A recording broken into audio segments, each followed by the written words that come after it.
Today we are welcoming none other than the infamous Dan Gemus from the Dan Gemus team.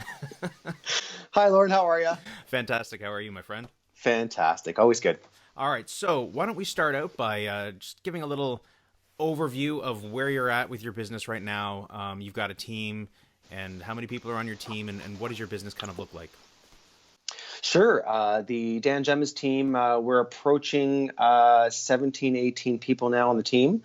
It's been growing quite steadily. So we started, the team launched in January of 2013. I started in the business in December '09, and it kind of grew pretty fast from there. The team started with Lisa, who's now our director of operations, as my first assistant. She started part-time, and we joke that she started working 20 hours a week for the first, that was what she wanted to work. And then a couple weeks later, she was full-time. So, and then it kind of grew from there. We had a media person full-time very early on. And then Kathy Talbot joined us. She was another single agent and actually my wife's aunt, so we're related. And then from there, it grew pretty crazy. Okay, so now let's go back before real estate, and let's talk a little bit about what's your background and what got you into real estate in the first place. Yeah, great question. So my background is radio. I worked for a station here locally, a news talk station, AM 800. I was there almost 9 years. And when I first got my real estate license, I thought I was going to, stay in radio for the rest of my life and do real estate part-time. I quickly found out that that was impossible and that I had to give it my all if I was going to go, seriously and do it well. So within about 4 or 5 months in the business, I left radio and went full time into real estate, which was lots of fun. All right, so we forgot to mention, where are you located? We're in Amherstburg, Ontario. So Windsor, the Windsor market is the market that we serve, so we're about 20 minutes out of downtown Windsor in Amherstburg, Ontario. And just across the border from Detroit. Detroit. The Americans Yeah. who are listening. Yes, exactly. Just across the border. We can actually see it from our building. We can see Boblo Island, which right on the other side of Boblo is the States. So it's about a little hop, skip, and a jump away. All right, fantastic. So you were in radio. You have this background in being a quote-unquote radio personality. So what made the jump to real estate sales? Like, what attracted you to real estate in the first place, even though you were thinking part-time? I had, oddly enough, I was working for a company locally here that was advertising private sales back in high school for a couple of years. Ironically, the person that started that business is now selling real estate as well. But we saw the thing that we saw in that business was that a lot of people were jumping out at the time. That was back in the early 2000s, 2001. People were advertising, but not many people were actually selling. They ended up listing with realtors along the way. So I left after high school. I got another job, left that business, but I ended up buying. She had a rental property division, so they would market rental properties. So I actually ended up buying that division from her. I was probably 20, 21 years old. And took off running with that. So that's how I got my taste of real estate, was through that division of that company that I bought, and grew that. And I had that up until, I was still in radio when I had that company. So it was lots of fun. It wasn't making great money, but it was definitely making lots of contacts and getting my, a good feel of the business. Okay, great. Now, when you first jumped in, you said you realized you couldn't really do this part-time if you wanted to do it to the full extent that you were hoping. So yeah. At what point did you go from part-time to full-time, and what was that transition like? Well, when I was in school, taking the real estate classes, I'll never forget being in one of the courses and people around the table talking about, or the teacher talking about how the average realtor sells, 3-4 houses a year. I remember thinking at the time, okay, I'm in radio full-time. Geez, if I can hit average, I'll be happy with it. It's fantastic. not knowing at the time, not doing the math and realizing that, anywhere near average is losing money. But so got into the business, and again, with the goal of just being average, I guess at the time. And within, middle of December 2009. I sold my first house January 1st, 2010. And within the first couple of months, I had sold, 5, 6 houses. So it was going pretty well. And I was keeping very busy. Got to the point where I was sneaking phone calls from the studio at the radio station, trying to book appointments and keep things rolling. So about 3 months in, about the month of March in 2010, I was swamped. I had sold a few houses, and it got to the point where I couldn't keep up. And so I was full time at the station. I was head of a department. I had 11 staff. And I actually approached my boss and I said, listen, I need to go down to part-time because I've used up all my vacation for the year already, and I can't keep up. So I went down to part-time, and I was actually working a couple of live air shifts, and one show was from noon to 3, the other was from 3 to 6. And so my shift was noon to 7. So I ended up going down to part-time, which all that meant was leaving at 6 o'clock.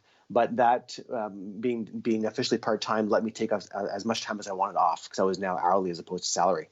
So give it another month, I was part-time, and then I was still way too busy, and I took the plunge, and I just made a big decision and left the station and got into the business full-time. My first year ended up selling 30, 36, 37 houses. So it was a good decision. It worked out. My wife is an RN by trade. And so we had a good income coming in from her, which allowed us to kind of take a bit of a risk and go for it. Okay, so you had sold your first house within weeks, really, about a month, weeks. Tell me about your first few sales. Where did they come from? They were actually COI. So if I look at my first year, I'd have to look back closely now, but I want to say of all those deals, I think most of them were all buyers. I think I had one seller that year, and the majority of them were COI. So just people that I know. My very first deal was someone I went to high school with. Okay, great. Yes. So Yep. how did you let it be known that you were in real estate? And was there anything that you needed to do to make them trust this new agent that was their friend? I actually I hit the ground running pretty hard. So just because of the business that I'm in, I was in at the time, radio. I knew that marketing was key and that I had to really get the word out. And so I just pushed really hard. I had newsletters going out. I had letters, business cards going out to everywhere, and just making contacts and meeting people and getting together for coffee or drinks and just that kind of thing. So it was really pushing hard. Right from the early onset, I reinvested all of the money coming back in. I reinvested it back into the business. So billboards, I hit the market very hard with marketing. So everyone knew that I was in the business very early on. So much so that people were making comments about how, oh my gosh, you're everywhere. How are you, how do you have so much advertising going on? Meanwhile, here I am putting all my money back into the business. That's how I do it. I just, I wasn't spending it. I wasn't, just throwing it out the window. I was spending it in proper places. So that really gave me a good fast boost early on. And then from there, kind of just took off, and the brand was built and kind of just went from there. So do you continue a lot of the similar strategies in terms of branding and in terms of the branding play? You mentioned billboards. So are you out there, bus benches, billboards, that kind of branding? Or So other branding as well? it's changed a lot over the years now that our brand is built. We have our radio show. So we actually, the station that I worked for, AM 800, CKLW here in Windsor, it's the number one station in our marketplace by far, almost 40% listenership compared to number two, which is 7-8%. So news talk stations are typically your number one go-tos in any marketplace. And they were after me to come on the air with a real estate show early on, and I originally said no. I know how much work goes into planning shows, and next thing you know, it was about 4 years ago now. I gave in, and we started with the Dan Gemus real estate show on Sunday mornings. So that was a very big play for us. So radio has been a big part of our branding strategy, and online has been has been huge. So we still have a couple billboards going, but it's not as heavy as it used to be. We're print is not big for us. We've never been huge in print because we've kept track of what's worked and what's not, and print has definitely not worked for us in the past. So we've pretty much killed the majority of print advertising and have gone to radio and billboards and online marketing strategies. So that's pretty unique. Now that radio spot, is that an advertised time that you're paying for, or are you? How is that working? What's the structure of that, and how would that maybe normally work out there in other markets? So typically, because of my my history there, I guess it's pretty favorable for us. Yes, it is advertising. We are paying for it, and it's worth every penny. The thing with radio is that it's expensive. TV is expensive. Radio is expensive. And what people have to realize is if you're going to do it, you have to stick with it. Radio and television advertising is not a quick response time. So it's mostly a branding play compared to if you do postcards, you'll get an immediate response. People pick it up, a free market evaluation, and they run with it. Radio and television is different. It's about long-term branding strategy. And so it really took us about, I'm going to say about, we had our first evaluation after a free market evaluation after our first show. But I would say that it really took about maybe 6 to 12 months for it to really hit hard. And now it works beautifully. And our show is a very relaxed, friendly atmosphere. So we have our sales agents will come on the show. Our marketing media guy Andrew is on the show with us, and it's a very just a natural discussion. We'll talk about fun topics. So top 10 things to clean your house, or what kind of fun topics. We'll talk about some celebrity real estate stories, whatever. It's a very light mood. And the point is that we're not there just to hard sell. Nobody wants to hear that. They want to just have fun with us, and we have a lot of laughs.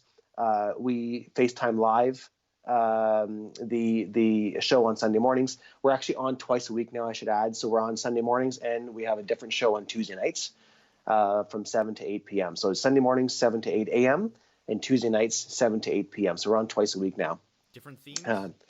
No, it's different topics. We always have we change it up, but no, exact same idea with the show, more relaxed, and it's just basically a continuance of the Sunday show. So people can tune in to both, and they'll hear our stories. And people have really gotten to know us. Whether or not they're selling today, or they won't be selling for 3-4 years, they've gotten to know us. We are real people on the show. We're not being fake. We're not. It's just literally just us being us.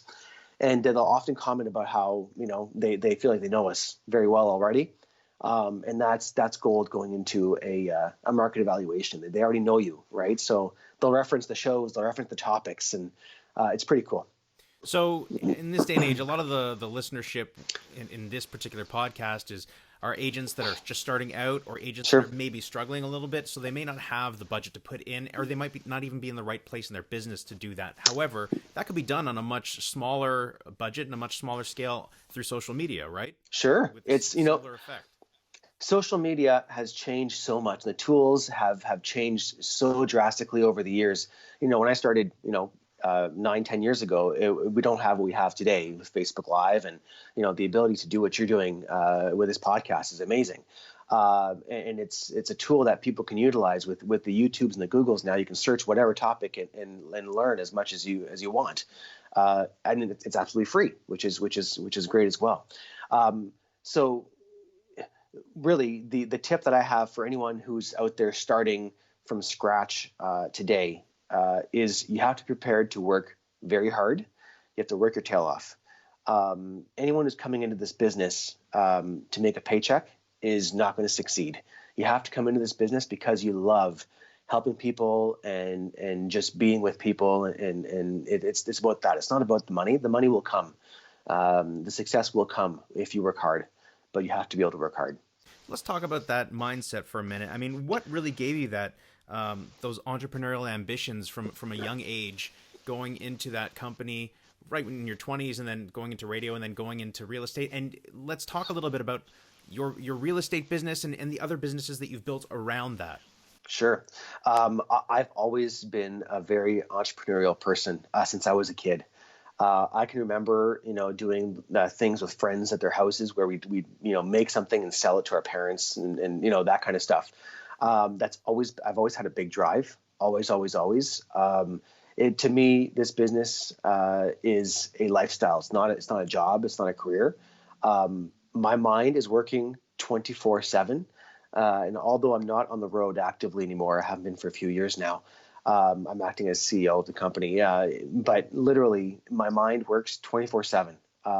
When I'm at home playing with the kids, my mind is working. Some people would find that exhausting and they wouldn't want that. I want that. That's how I'm happy. So if I'm on vacation, if I'm not checking in on what's going on, if I'm not on my phone, obviously we want to spend time with the kids and with the family. But if I'm not checking in and seeing what's happening, I'm not enjoying the vacation. So my wife has learned over the years to just, let Dan do his thing, let him check his email and, respond to what he has to respond to. Then he can relax for a bit throughout the day. But that's just always been me. And that's just not going to change. I don't ever picture myself retiring ever. Maybe slowing down at, one of these days when I'm, much, much older, but that's just, it's a love. It's a lifestyle for me. It's a passion Yes. bordering on obsession. You got it. You have to be. You have to. All right. So, taking that whole concept, let's go back to the beginning of your career there. You said you started part-time, it transitioned into full-time, several months Yes. later? And then when did you bring on an assistant? Lisa would have started with me. It was, I want to say 2011. So about a year in. Okay. Year and a couple months in, Lisa started. So she started part-time. It was a big jump. I remember going to seminars, actually with Kathy and our team. We were going to, Richard Robbins seminars and a couple different seminars. And they were talking about at what point do you need an assistant? They were saying typically if you're in the 30s transaction, then you should be looking at getting an assistant. I remember driving home that day thinking, that's it, I'm going to do it. I'm going to start part-time and we'll do it. So hired someone else before Lisa who lasted a couple months, didn't work out. And then Lisa came along and she's been with me ever since. So started full part-time, I went honestly probably 20 hours a week for, I don't know, a month and then 2 months maybe at most. And then literally went from 20 to 25 to 30. And then within less than a year, she was full-time. Haven't looked back since. So what was the plan then when you brought on the assistant? Number one, a lot of people that are in the position where they're thinking about bringing on an assistant, they're thinking, okay, now I got to have this other person relying on me for their income. Yes. That's a whole other layer of stress and responsibility. Yes, it's huge. That was definitely a big consideration. What I can tell you is that I've always been a risk taker. Now, I've always been a calculated risk taker, and money has never been my driving force. So especially early on, the way I looked at it was, quite frankly, I went from working radio making no money to, first great year in real estate. Quite frankly, if all the income is sucked up by the assistant and I just survive like I did in radio, I'll be okay. That was my mindset. So because of that, I was much less fearful to make, big decisions and try different things because of the fact that money's not important to me, never has been, never will be. It's good to have it. It's great to have it. And if you succeed, definitely makes it easier to make bigger moves. But otherwise, risk has never been a fear of mine. Okay, so a year in, we've got an assistant. Yeah. How did you decide, and this has been talked about before, but everyone has a different process. What is it that the assistant does? How do I delegate? And you seem like the person that, you're very hands-on. So Yes. How do you not micromanage? I wish I could bring Lisa in this conversation. She's actually in the room next to me. Hey, Lisa. But yeah, she can't hear you. I have headphones, but she's right next to me in the room next to me. So it's a running joke that when Lisa first started, I can be a bit of a control freak. Now, over the years, I've learned I've had to learn to let things go and let others take the responsibility. And I've learned to hire around me people that are better than me at everything else. And so, but Lisa still laughs. We still laugh to this day about how we used to send just sold postcards or just listed postcards, and we'd have to break them up in piles of 100. And I would personally count them myself because I was afraid that she wouldn't count them properly. And so, it got to that point. So it was a big question mark when I first brought on the assistant, was to what responsibilities can I delegate? And I was still on the road, obviously. So what I ended up delegating was everything that was done in the office. I just went and showed houses, wrote offers, and then she would take care of all the paperwork back at the office, keeping our database organized, sending out the postcards, newsletters, that kind of thing. Okay, so let me ask you a very practical question then. So Yes. I would assume she was writing up the listings and that type of thing as well, right? Yes. The listing paperwork. So how is that physically done when you are used to doing it yourself and going through all the details? Are you just sending like an email with notes or something along those lines? Yeah, on our board, well, the assistants have access to our realtor system, right? Yes, We of use course. back then it was Flogix or whatever. So now it's Matrix. But so she would log in. I would tell her where to write, which property to write an offer for, and she prep all the paperwork and have it ready for signature. No, but in terms of like a listing, if you're putting a listing on the market, you've, as the salesperson, have been Oh, through the gotcha. house. You have the measurements and the details and everything. Are you Yes. just writing some sort of pre-made form and sending it to her, So and she's yes. filling out So the Lisa paperwork? typically for listings. Sorry, I didn't get that. For listings, she would prep a listing package, and I at the house would fill out the package for the most part. So I would at the time fill out the package and give it back to her completed. And she would then So upload she it into would, the system. correct. She would print out comparables. She would print out the geo reports, all that kind of thing. But I would fill out the data sheet and the description and everything from my end, and And then that provide it back to the office. Right. And that really is the purpose of having an assistant and leveraging your time, is being able to do the things that are money-making activities, which are Correct. going on appointments and doing deals. Correct. That's hugely important. And yes, if you are like me, a control freak, and you keep controlling everything, then you're not gonna you'll be paying someone to not do anything. So you have to learn to delegate. That's key. And did you find that that had an immediate impact on your business? 100%. My year two in the business was I want to say somewhere around 60-ish transactions, 60 something, 65 transactions. And then from there, it went to 80, almost 90 transactions. So 100%, it's definitely, I couldn't have done that while doing everything myself. Very early on in the process, I brought on a full-time media person as well. He was actually our third hire. So our second hire after Lisa was our first media person. And that happened pretty quick. And so he took care of all the photographs and doing videos and that kind of thing for me very early on. Was he also in charge of any kind of marketing activities? Yes. So at the time, we were actually the first. Actually, I think we're still the only ones in our marketplace with a full-time media person. We're actually have two now, full-time media people on staff. But at the time, my idea was to build content. So to do community videos. It was back when that wasn't cool. That was what we were doing. So that was my thought. So we brought that person on early on to do that kind of stuff. So we had an in your community segment that we would shoot from various businesses and charity events and that kind of thing. And that happened right from the early get go. So he wasn't doing as much. He was doing a bit of marketing, but at the time we weren't doing that much online marketing. It wasn't that huge of a thing just at the time, like it is now. So he was mostly doing, our video tours and photos and just all our other Content community rather than, stuff. Yeah, because a content. lot of Correct. people would outsource that to Correct. photographers, but you wanted to bring somebody in-house. Correct. Right in.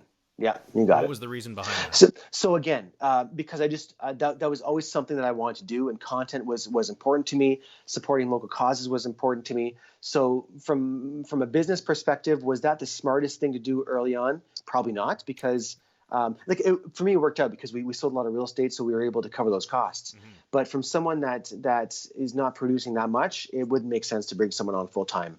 To have two full-time people working under you while you're the only one selling from an early onset could be difficult. And again, we're in Windsor, Essex here. Our average price at the time was $180,000. So to do 30 transactions, 60 transactions at 180 compared to, the GTA, which has an average that's triple, quadruple, that amount, is much different. Yeah, yeah, definitely. Okay, so let's talk about that content strategy just for a minute.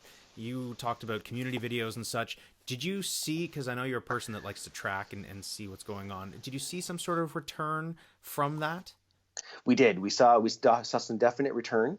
And again, the thing with the way we grew our business is we had stuff happening everywhere. We really took over the marketplace really quickly, and had all kinds of marketing saturated everywhere. And so at the time, what we always asked where people have heard about us or seen us, and one of the common responses was, "We see you everywhere. We see you online. We see your billboards. We see your signs." So that was one way that it got really kind of difficult to track. And then once social media started taking hold early on, and video started becoming a big thing on Facebook, that's really when it kind of took off as well. Did you have a set time of how many you released per day, per week, per month, whatever it was? No, so we did all of our standard market update videos on a monthly basis. We had a feature with the Humane Society, which we did a weekly feature with the Humane Society, the Pet of the Week. We had various events happening throughout Windsor, Essex. So if it was a festival of some sort or whatnot, we did a segment at a pumpkin patch for the fall. We did a couple of festivals here and there, whatever was happening, some charity events that were happening. So there wasn't at the time a set. And again, don't forget, I was full time on the road at the time too. So I had to take time to film these things when we were first starting out. So it was a bit more tedious than it is now. And after years of doing it, it's becoming a bit simpler. But so at the time, there wasn't a set day for certain things to happen, just because we didn't have the ability to schedule that. All right, now let's talk about the growth of the team. So at Sure. this point in the conversation, you're a couple of years in, you're a solo agent with help, with an assistant and with a media person. Yes. Where does it go from there? And I know you're with a major brand in your market at that time. Yes. Yep. Correct. We were 3Max when we first started out. And so Lisa was my first hire, then our media person. And then from there, Kathy came on board in January of 2013. And then it kind of snowballed from there. So then after Kath was another realtor. So let me pause just for a second. So when Kathy came in, and I know it's a slightly different than normal circumstance, Yes. How did you want to structure that relationship? Because once you bring on another real estate partner, you really have to work that in. Yes. So Kath, again, and it was different in our situation because we started out kind of as a partnership, but then we decided to put a team structure in place. So Kath is, if she's watching this, she's still very, very young, but she's on the tail end of her career. So she's been in the business 25 years, selling 80, 90 transactions a year herself. And what excited her about our working together, we were doing a bit together before she came on board, before we partnered up. We were doing some video tours and listings together just because we were in the same office, we're related. So we kind of were connecting and spending time together early on as well. But we loved spending time together. We get along very well. And I think that's where it got to the point where she saw, she saw the vision that I had in place, and kind of wanted to be part of it. And so that's how it all started out. And so at first our for sale signs had my name on one side, her name on the other. And then talking to some branding people, they really made us realize early on that if our plan is to build a strong brand in our marketplace, we want to be careful as to not to dilute the brand. And so they convinced us at the time that it was better off, to have one brand on the sign and see that brand over and over and over again, as opposed to having, multiple names and diluting the brand. So it was a big decision for her at first. She knew I had longevity and a longer time to go in the business. So she said, you know what, I'm okay with letting you build your name. I've built mine already. I have my COIs. They're going to follow me wherever I go. And it worked out. And so since that point, it's been our main brand on the signs, on the marketing. And that's really helped us propel as well, because it's not diluting the brand, which is difficult for I know we're jumping all over the place. That's okay. It's difficult. It's difficult for whatever. It's your show. It's difficult for some realtors to understand, right? Because by nature, a lot of realtors have egos, Yes. and they don't want to let go of their brand, of their name. And so they had to realize, as their team has grown over time, that this is not about you; it's about the team. And so we don't want just you to succeed; we want everyone to succeed around you. And so it's fantastic for anyone coming in with experience. It's bonus for anyone coming in brand new to the business or newer to the business, and they can take advantage of the team's brand right off the bat. Now, let's dive into that a little bit deeper because the brand is your name and you're no Yes, longer selling. correct. So there had to have been a rub in the transition out of selling and people saying, well, I want the brand, I want the name. None whatsoever. None whatsoever. You're saying there was Nope. not ever one time. No. So that's a big misconception, and that is more about the team leader letting go of their ego than anything else. So some team leaders will be so dead set on having to control everything, going back to that control standpoint, right? And they're convinced that they just want me. They just want I'm who they want. My name's on the sign. That's just how it goes. Let me tell you right now that nobody cares about you. They care about the experience. They care about getting the most value for their property. And if they are explained and sold on the team concept, they don't care if it's my name or Joe Blow's name on the sign. The brand has been built, and they want to be part of that thing that you built, which is really cool, right? And so it all comes with training. And now, at first, I had to transition out of the business. It didn't take me very long. It probably took me 3-6 months to transition out of selling. And so every once in a blue moon, if I have a past client, and all of our clients are kept very aware of what's happening with our team at all times, even if they haven't sold or bought with us for years. And so they were made aware that the team is now, growing, and we have this cool thing going on, and that it's about the team. And so from an early onset with our relationships with home buyers and sellers, they are made aware of that, the fact that it's not about Dan, it's about the Dan Gemus real estate team and our group as a whole. So whether you're working with Kathy or with Sue or with anybody on the team, you're getting the exact same experience, which is really cool. And so every once in a blue moon, we'll get someone that says, you know what, I want Dan because he sold me my first house. If that happens, honestly, it maybe happens once every few months, if that. If that happens, I will go to the initial appointment with the sales rep and introduce them. Hi, this is Kathy, my partner. And by the time the meeting is done, they could care less that they're working with Kathy or with me because they understand the value that the team has to offer them. Okay. All right. And for anybody calling, Lorne, off a sign or off anything else, and they ask for Dan, which you'd be surprised, most people do not anymore. They just ask a generic question, and the front desk handles it perfectly and sends them to the next agent in line.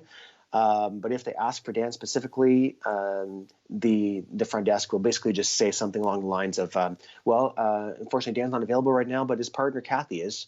I'll send you over to her right now. Perfect. Great. Nobody cares.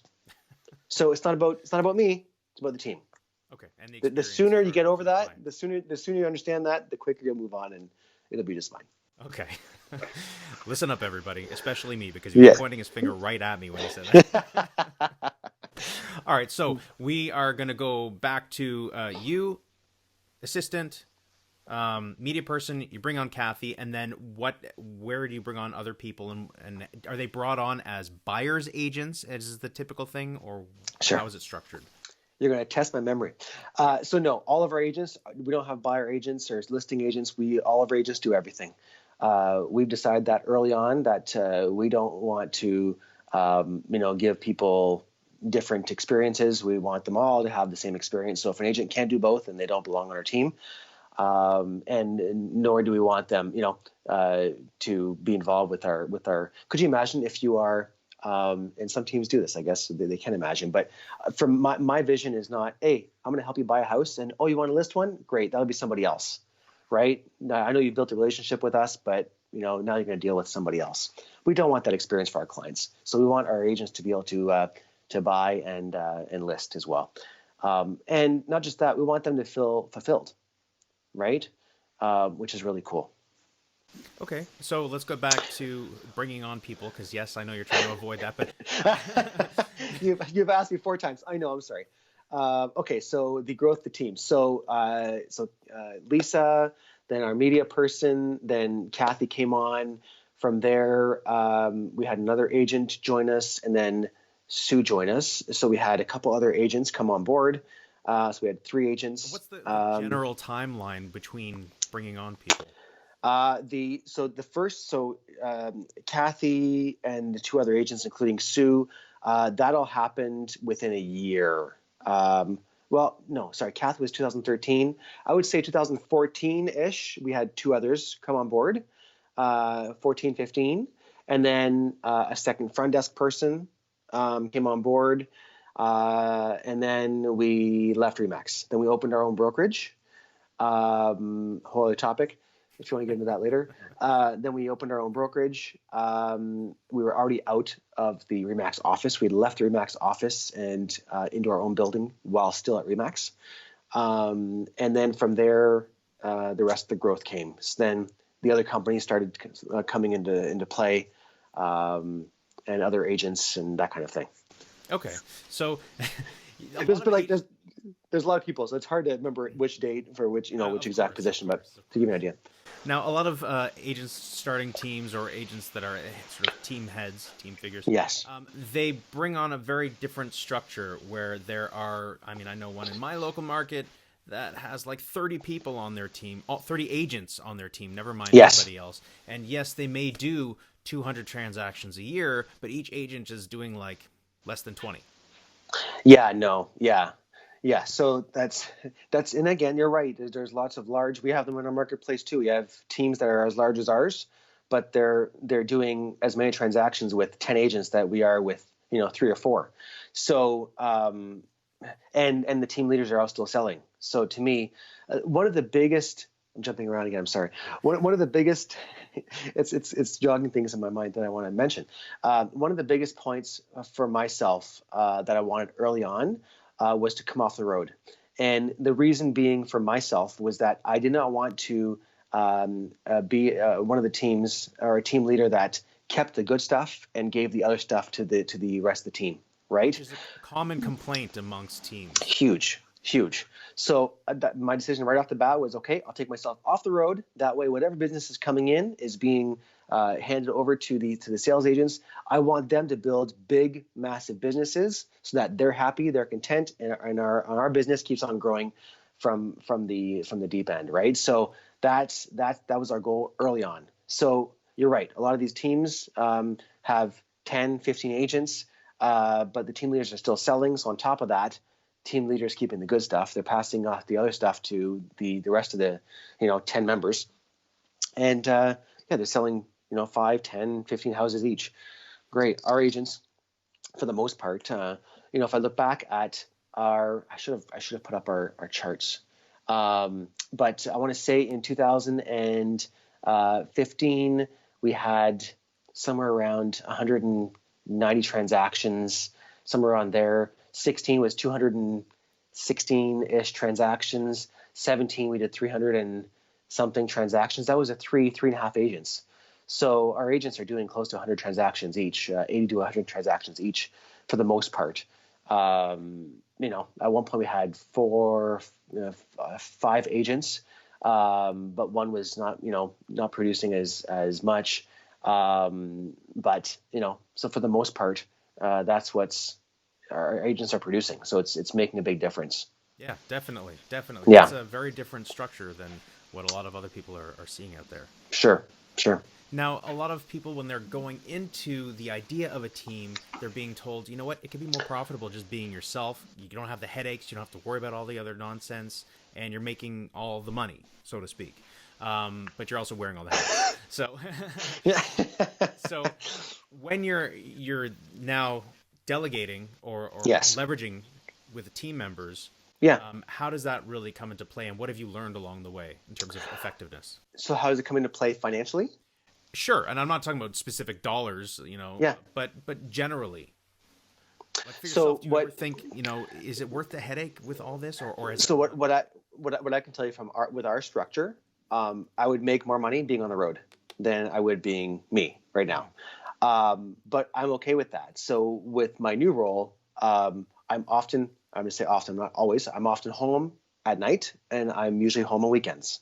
So I've had to sacrifice, right? Something had to give. I have a young family. They're actually behind me. You see the pictures behind me. So we have young kids. Our youngest daughter's 2.5. So for me, I had to sacrifice something. So I would make much more money being on the road, like our agents, than I would being myself. But like I said at the top, money's not important to me. So I'm okay making less money, and having the lifestyle right now. And I'm sure that will change as time goes on. We have our other companies in play as well. So for me, structure wise, I'd be making more money on the road, like our agents, than being CEO of the company. So it's not And always as about money; it's about quality of life and lifestyle. Sure, quality of life, lifestyle. I'm still making a great living. Don't get me wrong. I'm not making money. I'm making great money, and I'm enjoying it. But for me, for our lifestyle, I'm completely content and very happy. And I'm building my wealth in other ways, right, with our properties and that kind of thing, our other businesses, long term. So that's my main concern right now. Whereas some people, and rightfully so, they want to just bank the money, bank the cash right now, Right. as quickly as possible, and go spend it. That's just not what I choose to do, and that's okay. Everyone has different goals and plans. Now, you mentioned earlier, and again touched on it, that you have other businesses, and we started Yes. talking about it and got sidetracked. So, what are these other businesses that you have that are related to your real estate business? So there's 5 corporations. So we have our holdings company, which has our real estate holdings. We have Doobie's Home Center, which is we bought it in January 2016. At the time it was a paint and flooring store. We've since changed it to Doobie's Home Center. And Doobie's Home Center, again, still paint, Benjamin Moore paint, flooring, windows and doors, cabinetry, plumbing fixtures. So all the things to, finish, renovate your house. So that's literally a block away from our real estate office, which is nice. So with that store, anybody who buys or sells with the Dan Gemus team saves on everything in that store. So that was our vision right early on with the purchase of that store, was that we have clients, at the time it was flooring and paint, changing their flooring and painting their houses every time we sell a house. So how awesome would it be as a value add to them if we had this extra business? So then that happened, and then we have Gemus Homes. So we have a new home construction division as well. We build new homes. So again, the bigger picture, every time we build a house, Doobies is providing the products to that new build, and the team is selling the new build. So 3 companies are benefiting every time we sell a brand new house. And then last but not least, in 2018, mid 2018, we acquired a property management company. And so we've rebranded that as Goldmar Property Management. And that's been going well and growing as well, and that has its own staff. So all these businesses have their own teams involved. And at the same time, we can share resources and help each other out, which is really cool. Yeah. So that's the 5 companies. Excellent. So that's obviously people listening that can seem very overwhelming, but it's not something Yes. that happened overnight. It's something that happened No. gradually over a period of time. Correct. And it would not have happened had I still been on the road, right? So being CEO and working from the office allows me to oversee these things and putting the proper people in place, the proper teams in place. Staffing is huge. And it's why you have to, from an early onset, really focus on bringing on the right people. That's key, because that will sink you as fast as you can grow. Of course, and you're never going to be perfect with that or anything. There are going to be people that come in that don't quite work out, and that's okay. You just got to learn to recognize that. That's exactly it. And we've had agents that have come on that didn't work out, and It's one of those things where we've been very lucky with our sales team. We've had one person leave us. Everyone else is actually I should that's incorrect. So we've had 2 agents prior that have left us, but they left the business. And of those, one came back to work as our inside sales agent. So she didn't want to work, she wanted 9 to 5 hours. And now Tina's back with us as our inside sales agent. So otherwise, everyone else has left the business, or we had in the 18 we had a change and someone was asked to leave the team unexpectedly. But otherwise, we've been very lucky, and we've had a great group of sales agents that have stuck it out with us and been very happy. So growing a business to this scale, and just talking about real estate specifically again, you really have to have the right systems in place to duplicate yourself essentially, or the experience more accurately to the clients. So when did the systems come about? Because especially as a solo agent, you're getting out there, and if you're doing well, that's great, but you're running around like mad. You don't necessarily have the time to sit down and put that in place. So when, for you, did it come into place? Systems are huge. They're huge for our companies, for our real estate team. Everything has a system. It can get a little bit scary or tedious for someone coming on board because everything is so systemized. And so for us, I want to say we had left the RE/MAX office. I want to say it was 2013 that we really dove deep into building out all of our systems. And from there, we've evolved over the years, but the core systems are still in place. And again, we are our own brokerage as well, so we had to have different systems from the brokerage end as well as the team end. Right. But from early onset of the team's build, we had our systems put in place. We had to. We got to the point where we couldn't handle it. There was too much disarray, and we were forced to build the systems out. Okay. Now, I know you guys are also involved in coaching and trainings. When did that come about, and how important is that to your business? We have been involved. I personally have been involved in coaching from, I want to say, 2011, 2012, very early on, and it hasn't stopped since then. So it's been extremely important, and there's been different coaches along the way. Initially when I was a single agent, the coaches were more involved around the basics of the business, right? Which you need. Everyone, in my opinion, should be coaching. Like prospecting, lead generating. Correct. Yep, you got it. All the basics of the business and of sales. And then as time went on, as the team built out, we started focusing our coaching on the systems building, and then the sales tools. So our buyer systems, our seller systems, that kind of thing. So let's talk really briefly about when we're talking systems. That's great. We're in that place. We understand what we're talking about, but there are a lot of people there that systems. What systems? What are you talking about? So what's an example of the systems that are in place in your business that are helping it? Oh, every time. So when we meet with a buyer, so if a buyer lead comes in, we have a system for how to handle that buyer lead. Same with listing system. We have a system for how to handle the lead. And depending on what kind of lead it is, there's a different system for it. There's systems for how to handle a deal. So once a deal is done, then what do we do with it? Is it a buyer? Is it a seller? There's literally systems for a million different things. Yeah, for everything. If it's new listing, what happens to that listing? There's a whole, with our team, everybody has a different role, right? So Andrew, our media person that does listing videos and presentations, would go ahead and be dispatched out to that listing, and the signs and the lock boxes and everything else to go with it. Yeah, the first few years in the business for myself, and again, I'm still a single agent. I don't have a team, but I realized after the first few years of running around like mad, things were getting dropped, they were getting lost, and the purpose of putting those systems in place is to really figure out, wait a minute, what happened here so that it doesn't happen again. And that's how the systems evolve, I would assume, for you. I mean, out there, I know there are many systems, many different coaching companies out there that have systems that you can sort of plug in, but they're a good place to start, and they'll morph with. Correct.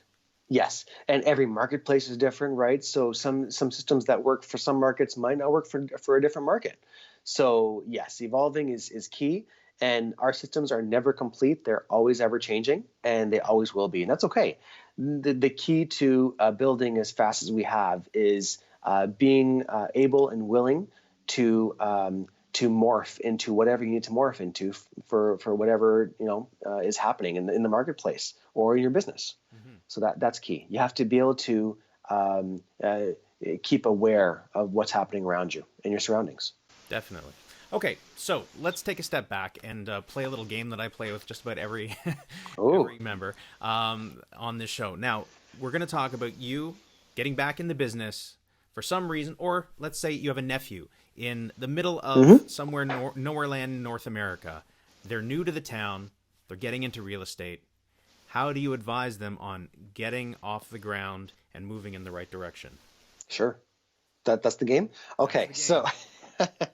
not a big budget, right? I mean, sure, a couple dollars, but really it's sweat equity that they have. Well, you don't need much of a budget at all. So what I would tell everyone and what we tell our agents coming in is the first thing to focus on is building your COI list. So your center of influence list. So focus on the people you know, your friends, your family, your colleagues, anybody out in the community that you might, if you volunteer somewhere. If you don't, get out there and volunteer and do some stuff in the community. Make some connections. And you have to be, one of the sayings in the business is over the years with coaching is not being a secret agent. You want everyone to know that you sell real estate. You want to be proud. You want to be confident. You want to know what you're talking about. So educate yourself. There's never enough to learn. I am still learning tons, and Kathy and our team has been in the business over 25 years, is still learning stuff. And so utilize the resources and don't be afraid to say, I don't know, and to find the answer. There's nothing worse than coming across a realtor in the marketplace that thinks they know and they just look like idiots because they're afraid to just say, I don't know, and how do I do this? So educate yourself. That's huge. But work on your COI list and communicate with them, touch base with them, have coffee, go grab, some drinks or lunch, and just make people aware that you sell real estate. And the key is not letting them forget that you sell real estate. So just communicating with somebody once and then never again is not going to do the trick when they have a friend that's looking to buy or sell real estate.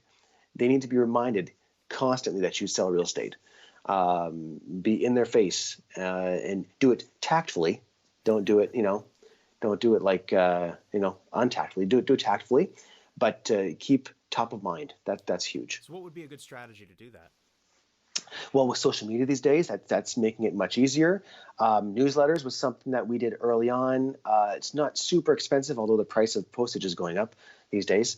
Email is another one. I'm just trying to think of, price-sensitive things, cost-sensitive things that you can do. But social media is the easiest one. Communicate with everybody one-on-one. Shoot them a private message, right? Don't just send out a blank message to everybody. Send private messages out. Hey everyone, hey Joe, it's Dan. We haven't talked in a while, but just a heads up that I'm now selling real estate. If you are thinking of buying or selling, give me a call. We'll sit down and discuss it. Or if you know of anybody looking to buy or sell, give me a call. An open-ended question is always a good one as well. Hey, who do you know that's looking to buy or sell? Not do you know anybody, but who do you know that's looking to buy or sell? That kind of thing. So those are all free. Yes. So that's a great way to hit on your center of influence. You mentioned getting around and getting to know the people in the town and yes, volunteering. Yes, that's huge. And I think the key is really just making sure people know that you sell real estate, and you constantly remind them that you sell real estate. That's the key. At the end of the day, and if you are presentable and people respect you, that's going to go above and beyond. If you have, or if you present yourself in an, unfriendly or unprofessional way, like me, there you go, like Lorne. No, Lorne, you're great. Then people are not going to trust you with their biggest decisions, in their lives, which is their biggest investments, really. Right. So we're talking about a lot of, I don't even know if this is a real term, but if it's not, then I guess I'm coining it, soft prospecting as opposed to hard prospecting. So, excuse me, a difference would be then going out and knocking on doors or making calls or doing open houses would be quote unquote hard prospecting as opposed to that, So right? I will tell you that, and everything works differently for different people, right? Kathy on our team has never been afraid to pick up the phone and just start calling random strangers. And I've been in the room with her, and she picks up appointments by just randomly calling people. She doesn't do it so much anymore. She's built her business up, and she's too busy now. But that's definitely, she hasn't been afraid to do that. I, for one, have never been a door knocker or a cold caller. I have never done it. But I've also haven't been afraid to get out there and make people aware of the fact that I sell real estate, and the fact that I reinvested my funds, all of my funds, early on into the business to build the brand and my name out there was a big factor for me personally and for the team now. But for some people, door knocking and cold calling, is definitely an option. And obviously, it's become a bit more difficult these days with laws in place. But it's definitely an option for sure. Okay, so your advice to your imaginary nephew or niece in Nowhereville, North America, Yes. is to grow your center of influence. Let them know that you are in the business. Get to know the people in the community. Get involved in the community by volunteering. Yes. And then there are those other options as well if you need to sort of get out there, but follow up with the people that you do come in contact with, and once isn't enough, right? Once is not enough, and be quick to reply to messages. That's key. In this business today, there are just so many people that are out there that if someone doesn't get a reply within 5 minutes, they'll move on to the next thing. They want, especially millennials, right? They don't want to wait. So reply quickly to Facebook messages or to whatever messages, your email or phone or text, and stay on them. And just remind them that you are your friends, right? Treat them as your best friend, and go and help them with their real estate decisions. Do not be so concerned about, going back to my comment from the beginning of the show, don't be so concerned about making a buck and selling a house. Worry about them and their needs and what's best for them. And don't be afraid to tell them when you walk into a house, this is not for you. This is a dump. Let's get out of here and let's move on to the next thing. I can't tell you how often people are shocked that I would walk into a house with them and say, let's get out of here. What? But I like it. No, you don't like it because of this, this, and it has these issues. Well, don't you want to sell me a house? I do, but if it's not the right property, if I can't sell it for you in a couple of years, then it's not the right place for you, and let's move on. And people are so grateful. Then next thing you know, you have instant trust and likability because people know that you have their back. That's right. Key. Absolutely. You're not in it for the quick buck. You're in it for them and what's you best got for it. them. And that will. The money will come.